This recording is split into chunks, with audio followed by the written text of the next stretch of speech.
సహోదరి సహోదరులారా, ప్రభువైన యేసుక్రీస్తు నామములో హృదయపూర్వక వందనాలండి. ముందుగా ఇంత మంచి సమయాన్ని ఇచ్చిన తండ్రి అయిన దేవునికి ప్రభువైన క్రీస్తు ద్వారా కృతజ్ఞత స్తుతులు చెల్లిస్తున్నానండి. అందరూ బాగున్నారండి. వాక్యం చదువుకొని ప్రార్థన చేసుకున్న తర్వాత పాఠంలోనికి వెళదామండి.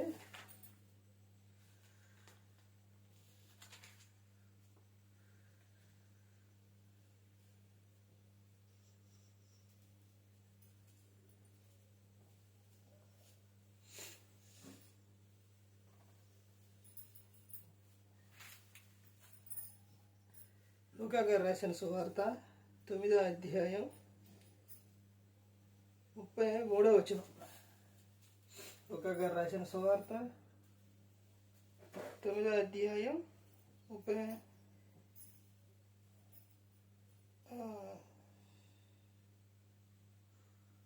23వ వచనం. మరియు ఆయన అందరితో ఇట్లనెను, ఎవడైనాను నన్ను వెంబడింపగోరిన ఎడల తన్ను తాను ఉపేక్షించుకొని ప్రతిదినము తన సిలువను ఎత్తుకొని నన్ను వెంబడింపవలెను.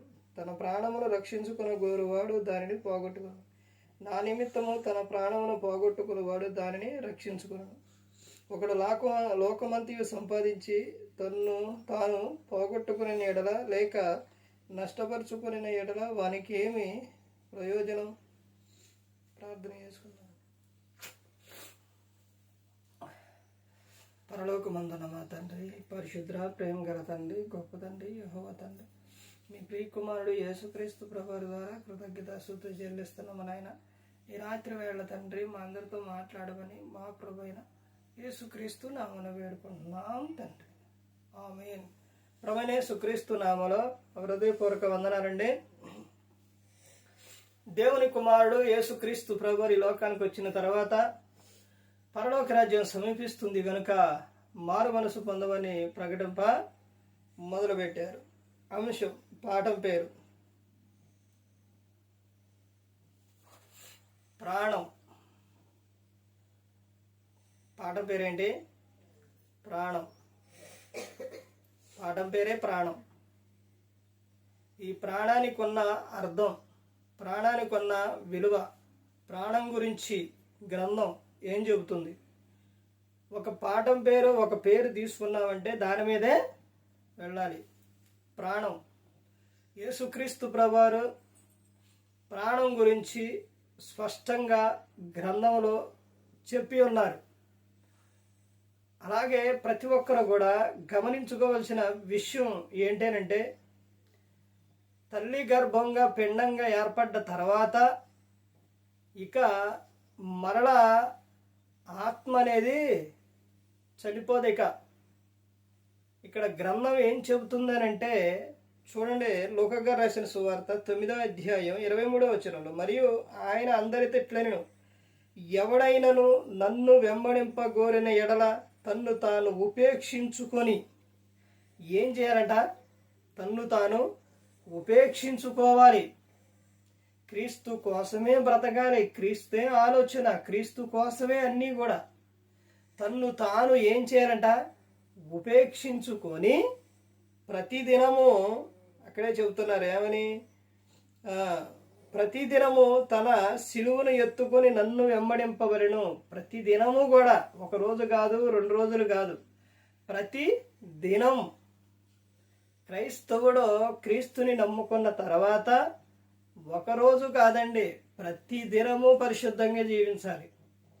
ప్రతిదినము నీ నోరు కాపాడుకోవాలి. ప్రతిదినము నీ ప్రవర్తన కాపాడుకోవాలి. ప్రతిదినము ఎంతవరకు అని అంటే నువ్వు లోకం విడిచేంతవరకు. తన్ను తాను అంటే ఎలా ఉండాలంట? సిలువును ఎత్తుకొని, నీకు శ్రమలు వచ్చినా, నిందలు వచ్చినా, బాధలు వచ్చినా, ఏ వచ్చినా కానీ అన్నీ కూడా ఏం చేయాలంట? ఓర్చుకోవాలి. ఓర్చుకొని నువ్వేం చేయాలి? ప్రతిదినము, అక్కడే చెబుతున్నారు ఏమని, ప్రతిదినం తన సిలువును ఎత్తుకొని నన్ను వెంబడింపవలెను. తగ్గింపు ఉండాలి. క్రీస్తుని నమ్ముకున్న తర్వాత క్రీస్తు అడుగు జాడల్లో నడవాలి. తర్వాత చెబుతున్న విషయం చూడండి, తన ప్రాణమును రక్షించుకున్న గోరువాడు దానిని పోగొట్టుకొనును. తన ప్రాణం ఈ ప్రాణం గురించి చాలా మంది చెబుతున్న విషయం ఏంటంటే, గ్రంథంలో ఏమని ఉందంటే, ఇప్పుడు పంట విస్తారంగా పండినప్పుడు ఒక వ్యక్తి పంట బాగా పండింది, ఆ వ్యక్తి పడుకొని అనుకుంటున్నాడంట, ఏమనంటే ప్రాణంతో చెప్పుకుంటాడంట, ప్రాణంతో ప్రాణమా తినుము తాగుము సుఖించుము అని చెబుతున్నాడంట. ఈ ఎక్కువగా పంట వచ్చిన తర్వాత చాలామంది చేసే విధానం ఇదే. ఆ ధాన్యం అమ్మటం, తర్వాత డబ్బులు రావటం, తర్వాత ఎంజాయ్ చేయటం. ఇక్కడ ఈ ధనవంతుడు కూడా ఏం చేస్తున్నాడనంటే ప్రాణంతో చెప్పుకుంటాడు, నీకు ఇక భయం లేదు ప్రాణమా, నీకు చింత లేదు ప్రాణమా, నీ ఇష్టం ప్రాణమా, తినుము తాగుము సుఖించుము అంటాడు. అప్పుడు యేసుక్రీస్తు ప్రభువు అంటారు, అరే వెర్రివాడా, ఈ రాత్రి దేవుడు నీ ప్రాణాన్ని అడిగితే నీ దేహం ఇంకేమైనా పనికొస్తుందా? అసలు ఏమైపోతుందో ఒకసారి ఆలోచించు. దేహంలో నుంచి దేవుని ఆత్మ ప్రాణం గన వెళ్ళిపోతే ఇక ఆ దేహము ఈ లోకంలో ఓనీలే ఇంత సంపాదించిండు అని నిన్ను పట్టు పరుపు మీద ఉంచుతారా? బయట ఉన్న వాళ్ళు అయితే తీసుకొచ్చి ఏం చేస్తారు, నేల మీద పడుకోబెడతారు. క్రైస్తవులు వేసే కొంచెం గౌరవించైనా కానీ ఏం చేస్తారు, వీళ్ళు కూడా అన్నీ చేస్తారు, వాస్తులు చేస్తారు, అవి చేస్తారు, ఇవి చేస్తారు. కానీ ఇంటిలో మాత్రం ఉంచరు, బయటికి తీసుకొచ్చి బయట పడికేస్తారు. అంటే దేవుని ఆత్మ ప్రాణం ఏమైపోయింది, దేవుడిచ్చిన ప్రాణం వెళ్ళిపోతే విలువందా? లేదు. అందుకని ఆ ప్రాణాన్ని పోగొట్టుకుంటే నీకు ఏమి ప్రయోజనం అని చెబుతున్నారు. ఇక్కడ అదే చెబుతున్నారు, అని తన ప్రాణమును రక్షించుకున్న గోరువాడు దానిని పోగొట్టుకొనను. తన ప్రాణం రక్షించుకోవాలని చూస్తే ఏం చేస్తారంట, దానిని పోగొట్టుకుంటాడంట. తర్వాత ఏమని చెబుతున్నారు చూడండి, నా నిమిత్తమై తన ప్రాణమును పోగొట్టుకున్నవాడు దానిని రక్షించుకొను. ఎవరి నిమిత్తం? క్రీస్తు నిమిత్తం. క్రీస్తు పనిచేస్తూ ఉన్నప్పుడు, క్రీస్తులో నువ్వు ఉన్నప్పుడు నీ ప్రాణాన్ని గల ఎవరైనా తీస్తే, ప్రాణం పోతే దేవుని సేవలోని మరలా నువ్వేం చేస్తావు, దానిని రక్షించుకుంటావు అని చెబుతున్నారు. క్రీస్తుతో పాటు నువ్వు యుగయుగాలు తరతరాలు క్రీస్తుతో పాటు నీవు ఉంటావన్నమాట. తర్వాత ఇంకా ఏమని చెబుతున్నారు చూడండి, ఒకడు లోకమంతయు సంపాదించి తన్ను తాను పోగొట్టుకునే ఎడల లేక నష్టపరుచుకునే ఎడల వానికి ఏమి ప్రయోజనం? చూశారండి, లోకమంతా సంపాదించును, నీ ప్రాణం వెళ్ళిపోయింది, ఏమైనా ప్రయోజనం ఉందా?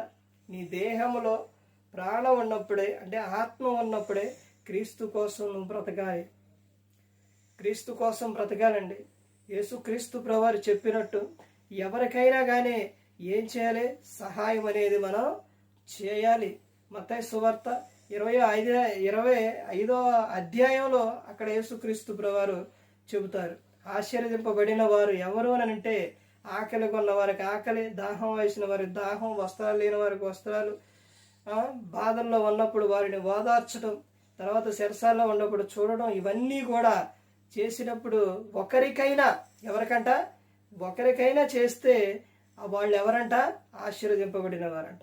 శపించబడిన వారు ఎవరు అనంటే, ఎవరికి ఒక్కరు కూడా సహాయం చేయనివారు. ఈ రోజున మనకు ఉన్నప్పుడు అందులోనే ఎంతో కొంత వారు అడిగినప్పుడు కానీ, వారు బాధల్లో ఉన్నప్పుడు కానీ, తినడానికి లేనప్పుడు కానీ, తాగడానికి లేనప్పుడు కానీ వారికి సహాయం చేసినప్పుడు, మనం అలా చేసినప్పుడు ఎవరికి చేసినట్ట, యేసుక్రీస్తు ప్రభువారికి చేసినట్టే. ఎవరు తమకు ఉన్న దాంట్లోనే సామెతల గ్రంథంలో ఉంటుంది, ఎవరు సహాయం చేస్తారు అని అంటే ఇతరులకు తన తినే దాంట్లో కూడా సహాయం ఎవరు చేస్తారంటే దయాదాక్షిణ్యాలు కలిగిన వ్యక్తి చేస్తారనమాట. ఇంకా చాలా విషయాలు ఉన్నాయండి, యేసుక్రీస్తు ప్రభువారు చెప్పిన విషయాలు చాలా విషయాలు ఉన్నాయి. ఒకరికి అనాథలకి, విధవరాళ్లను, దిక్కులేని పిల్లలను, విధవరాలను వారి ఇబ్బందుల్లో పరామర్శించుట తండ్రి అయిన దేవుని ఎదుట పవిత్రం నిష్కళంకమైన భక్తి. అది యహలోక మాలిన్యం వంటకుండా తను తాను కాపాడుకునుట. ఏ ఒక్కరికైనా కానీ వారు ఆకలి తీర్చినప్పుడు, వారు ఆకలితో ఉన్నప్పుడు వారికి ఆహారం పెట్టినప్పుడు ఆ సంతోషం చాలా ఆనందంగా ఉంటుందండి. ఎందుకనంటే యేసుక్రీస్తు ప్రభువారు చెప్పి ఉన్నారు కాబట్టి. ఆయన మాటల్లోనే, ఆయన అడుగు చాడల్లో మనం నడిచేవారికి ప్రతి ఒక్కరు కూడా ఉండాలి. అనాథ పిల్లలకు సహాయం చేయటం, తర్వాత ఎవరికైనా ఒకరికైనా కానీ భోజనం పెట్టడం, వస్త్రాలు లేని వారికి వస్త్రాలు ఇవ్వటం, ఇవన్నీ కూడా ప్రతి ఒక్కరూ కూడా అలా నేర్చుకున్నప్పుడు, అలా చేస్తూ ఉన్నప్పుడు వారు సంతోషపడతారు, నీకు కూడా దేవుడు సమృద్ధిగా దయచేస్తారు, తర్వాత నీకు కూడా ఆనందం అనేది ఉంటుంది. ప్రాణంతో ఎప్పుడు కూడా తినుము తాగుము సుఖించు అంటాం కాదండి, అలా అంటాం కాదు. నువ్వు ఎవరికైనా కానీ సహాయం చేసేవారిగా ఉండాలి. ప్రతి ఒక్కరు గమనించుకోవాలి. ఏ ఒక్కరు కూడా నశించి నరకానికి వెళ్ళిపోకూడదని యేసుక్రీస్తు ప్రభువారు ఈ లోకానికి వచ్చి మనందరి కోసం సిలువలో తన ప్రాణాన్ని పెట్టి ఉన్నారు. మరి ఈ విధంగా నిలబెట్టి మాట్లాడించిన తండ్రి అయిన దేవునికి కృతజ్ఞతాస్తుతులు చెల్లిస్తూ, ఇంతవరకు శ్రద్ధగా ఉన్న మీకు ప్రభు పేరున హృదయపూర్వక వందనాలు చెల్లిస్తూ ఈ మాటలు ముగిస్తున్న అందరికీ వందనాలు.